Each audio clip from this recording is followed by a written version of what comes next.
Oi, pessoal, tudo bem? Meu nome é Bia Barbosa, eu sou jornalista e trabalho atualmente em Brasília no acompanhamento e monitoramento do Congresso Nacional na área de políticas públicas e de regulação da área da comunicação, das telecomunicações e da internet também. Queria agradecer muito o convite da Fundação Perseu Abramo para poder estar aqui com vocês e compartilhar um pouco nessa aula sobre a experiência que eu tive no acompanhamento da Lei Geral de Proteção de Dados Pessoais, que foi aprovada em 2018. É importante, antes da gente começar a entender um pouquinho o que traz essa lei e os impactos dela, a gente lembrar que esse projeto foi aprovado a partir de uma iniciativa do Poder Executivo, foi um dos últimos atos da presidenta Dilma Rousseff enviar esse projeto de lei do Executivo para o Congresso Nacional em 2016, e em 2018 essa lei foi aprovada pela Câmara e pelo Senado Federal. É importante lembrar também que, depois desses 2 anos de tramitação, houve 2 episódios muito importantes que contribuíram para a aprovação, para a votação dessa lei, num contexto bastante adverso.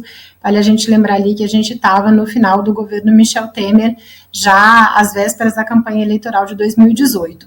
Os 2 episódios foram que, naquele ano, entrou em vigor também o Regulamento Europeu de Proteção de Dados Pessoais, que trazia uma previsão bastante interessante, que a nossa lei também reproduziu depois, dizendo que, para o compartilhamento internacional de dados, era necessário que os países com os quais a Europa fosse compartilhar informações tivessem o mesmo nível de proteção desses dados pessoais. E o Brasil não tinha isso porque carecia justamente da aprovação de uma lei geral de proteção de dados pessoais no seu ordenamento jurídico. E outro fato que empurrou também a votação desse PL pelo Congresso foram os escândalos decorrentes aí das denúncias em torno do uso de dados pessoais do Facebook pela Cambridge Analytica, e que vazaram e que ficaram internacionalmente conhecidos e que aí acabaram impulsionando o processo de votação naquele ano aqui no Brasil também. Então a gente vai conhecer um pouquinho o que essa lei traz em 2 aulas, e a primeira parte a gente começa agora. Bom, a Lei 13.709, então, ela dispõe sobre o tratamento de dados pessoais, inclusive nos meios digitais, mas não só, por pessoa natural ou por pessoa jurídica de direito público ou privado, ou seja, é uma lei geral que se aplica de fato para as empresas e para o poder público em todas as suas esferas. Essa lei não se aplica para o tratamento de dados pessoais que for realizado para fins exclusivamente particulares e não econômicos. Também não se aplica para fins jornalísticos, artísticos, acadêmicos, e não se aplica para fins de segurança pública, de defesa nacional e de segurança do Estado. E aqui a lei brasileira tem uma diferença em relação aos padrões internacionais, porque ela excepcionalizou justamente a questão da aplicação dos dados da lei de dados pessoais para o tratamento da segurança pública. Geralmente essa exceção acontece apenas para fins de defesa nacional e de segurança do Estado. E aqui, infelizmente, a gente excepcionalizou o tratamento de dados para fins de segurança pública, ou seja, todas as autoridades, forças policiais que tratam nossos dados não estão sujeitas aos princípios dessa legislação. No artigo 5º da lei, são tratadas as definições. Então, o que é dado pessoal? Acho que essa é a primeira questão que é bastante importante a gente entender. Dado pessoal é toda informação relacionada a uma pessoa identificada ou identificável. E esse identificável foi uma disputa grande no Congresso Nacional a gente conseguir garantir isso, porque você não precisa ter necessariamente um dado que identifique diretamente, exclusivamente uma pessoa para ele receber a proteção da Lei Geral de Dados Pessoais. Um RG, um CPF, obviamente vai identificar diretamente uma pessoa. Mas se eu combino uma série de informações e elas combinadas me permitem identificar alguém, individualmente falando, esses dados que me permitem, de uma maneira combinada, chegar até alguém também precisam estar protegidos, né? E aí a gente pode considerar profissão, endereço, né, vários outros dados pessoais que podem ser compartilhados e que, se combinados, levam à identificação de uma pessoa. Tem uma definição importante na legislação também que trata de dado pessoal sensível. São dados que têm uma proteção ainda maior pela lei, ou seja, dados que têm um potencial discriminatório grande, como a questão de origem racial e étnica, de convicção religiosa, de opinião política, de filiação partidária, filiação sindical, dados referentes à saúde ou à vida sexual das pessoas. Esses dados têm uma proteção ainda maior. A definição de dado anonimizado é bastante importante, porque em vários momentos ela aparece na lei como uma recomendação de que quem vai fazer tratamento de dados em grande quantidade, se possível, anonimize esses dados, né? E o que é um dado anonimizado? É um dado relativo a qualquer pessoa que não pode... que não permite que essa pessoa seja identificada, né? Mesmo se você utilizar meios técnicos razoáveis e para tentar chegar a essa pessoa, você não consegue chegar. Então, aí se considera, assim, que esse dado está anonimizado. Nas definições, a gente também tem o conceito de tratamento, que é bastante importante. Quando a gente está falando de tratamento de dados, a gente está falando de toda operação que pode ser realizada com os dados pessoais, desde a coleta e classificação e utilização desses dados até o armazenamento, o compartilhamento, a transmissão, né, e até a exclusão desses dados. Tudo isso é considerado parte do tratamento, da definição de tratamento pessoal. Anonimização, eu já falei. E aí tem um outro conceito muito importante na lei, que é o conceito de consentimento, né? Que é uma das hipóteses para você poder tratar dados pessoais, a gente vai ver na sequência. Essa hipótese de você ter o consentimento da pessoa para tratar os dados pessoais dela, tem uma definição bastante importante que diz que esse consentimento precisa ser uma manifestação livre, informada e inequívoca, pela qual o titular, o dono dos dados, concorda com o tratamento dos seus dados pessoais. Ou seja, aqueles termos de uso gigantescos que a gente tem nos aplicativos de internet que a gente usa, por exemplo, ou quando a gente vai fazer algum contrato, ou quando a gente vai baixar, instalar algum site, algum aplicativo no nosso computador também. Tudo isso, a partir da entrada em vigor da legislação, vai precisar ser feito de uma maneira diferente, né? Porque vai ser necessária uma manifestação livre, informada e inequívoca das pessoas de que elas concordam com aquele tratamento que está sendo previsto e anunciado ali naquele termo de uso de um determinado serviço, de uma determinada aplicação. Outra coisa que vai mudar esses termos de uso a partir do momento da entrada em vigor da Lei Geral de Proteção de Dados no Brasil, e aí é bom lembrar, várias empresas já fizeram essas mudanças a partir de 2018, quando o ordenamento europeu passou a vigorar, são empresas internacionais, né, atualizado de uma maneira geral, independente do país, de acordo com as regras que a União Europeia estava impondo, a questão, o que está previsto nos princípios do tratamento dos dados e que também vai passar a precisar ser respeitado por todo mundo que faz tratamento de dados no Brasil. Trago alguns desses princípios, os dois principais dele na minha avaliação, a questão da necessidade e a questão da finalidade. A finalidade, ela estabelece quais são os propósitos do tratamento daquele dado pessoal. Você não pode mais coletar dados pessoais para quaisquer usos. E você não pode mais coletar para um determinado uso, dizer que vai fazer um determinado tipo de tratamento com aquele dado e depois passar a usar esses dados sem o consentimento do titular dos dados para outras questões. A questão da finalidade, ela passa a ser extremamente importante a partir desse momento. E a necessidade, combinada com a finalidade, vai fazer com que quem vai tratar dados não possa mais coletar dados além daqueles necessariamente vinculantes à atividade que vai ser prestada.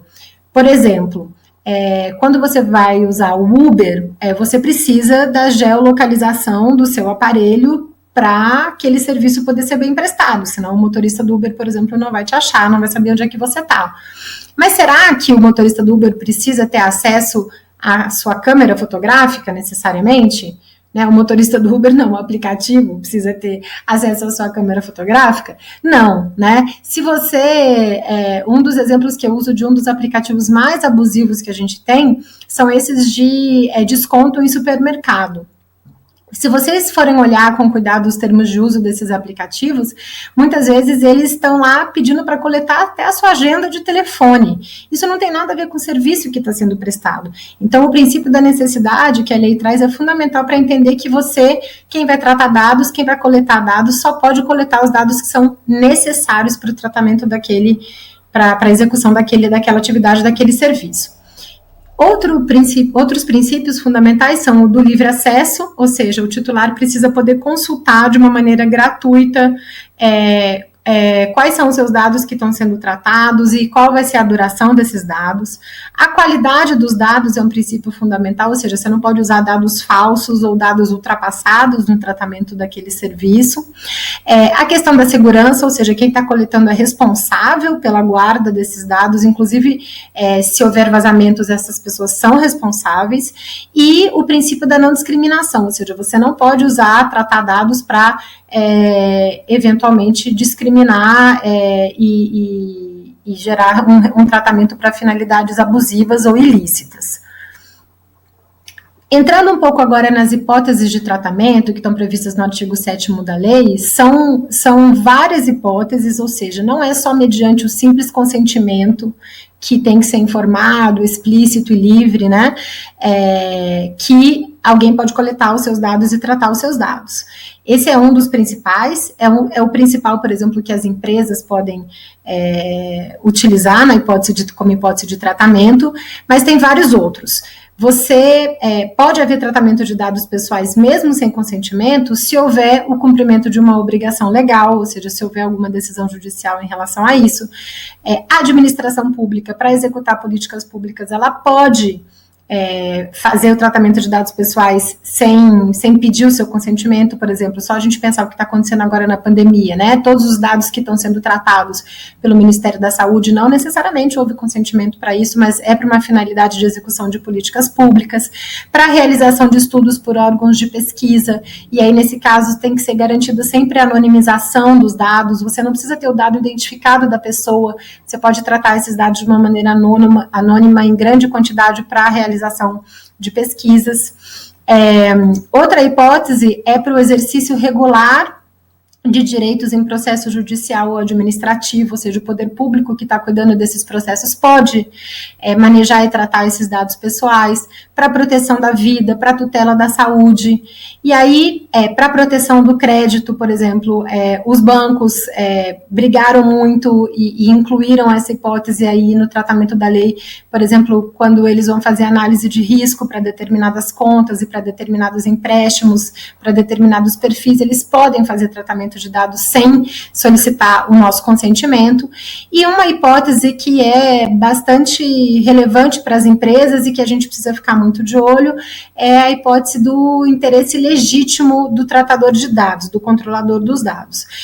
Interesse legítimo acontece quando alguém, para prestar o seu serviço, com base no interesse legítimo da prestação desse serviço, essa empresa, essa figura, o poder público também, pode tratar esses dados. Vou dar um exemplo de interesse legítimo, fraude bancária, né? O banco pode tratar os seus dados pessoais e usar os seus dados pessoais, compartilhar os seus dados pessoais para evitar fraude bancária e ele não ter prejuízo, por exemplo, em alguém que clonou um cartão de crédito, em alguém que entrou na sua conta, que está se fazendo passar por você. Ele não vai te perguntar se ele pode usar os seus dados pessoais para fazer uma verificação de uma fraude. Isso está dentro, né, do interesse legítimo que ele possa ter para o tratamento desses dados.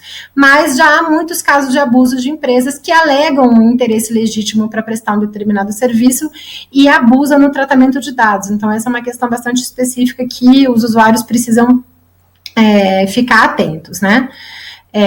Quando que não precisa ter nenhum tipo de consentimento e quando não se adequa a essas outras hipóteses de tratamento.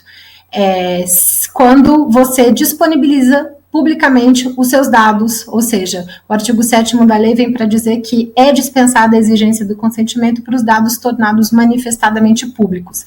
Ou seja, se você publicar os seus dados na internet, por exemplo, nas redes sociais, seu endereço, seu CPF, e alguém usar esses dados a partir daí, há uma fragilidade aí de você responsabilizar quem está fazendo esse tipo de tratamento, porque você tornou esses dados de uma maneira pública, né? É importante a gente dizer que o consentimento também pode ser revogado a qualquer momento, né? Basta você expressar isso e quem está tratando o seu dado precisa deixar de tratar.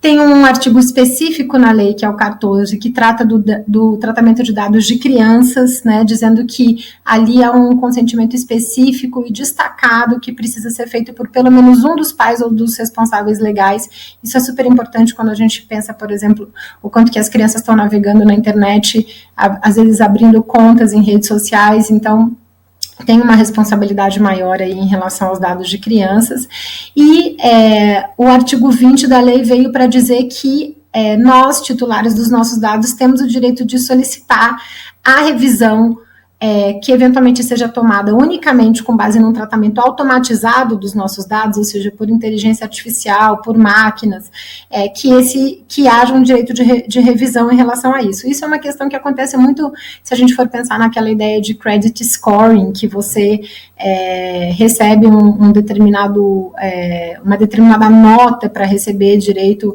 a um crédito, para ter direito a algum crédito, e muitas vezes você discorda disso e pede uma revisão. Nós queríamos muito garantir que essa revisão fosse feita necessariamente por uma pessoa e não para uma máquina revisar uma decisão que uma máquina já tomou, mas infelizmente isso foi perdido aí na votação, na tramitação da legislação. Eu fico por aqui. A nossa próxima aula, que segue na sequência, ela vai tratar de transferência internacional de dados, que é um aspecto importante dessa lei, das sanções que a lei traz para quem desrespeitar os princípios, as hipóteses de tratamento que estão colocadas aqui, os direitos dos titulares, a criação da Autoridade Nacional de Proteção de Dados, que é algo que ainda não entrou em vigor no Brasil, está dependendo aí de uma briga grande, tanto com o Congresso Nacional quanto com o Poder Executivo, e, por fim, falar um pouco das obrigações que os partidos políticos têm diante dessa legislação.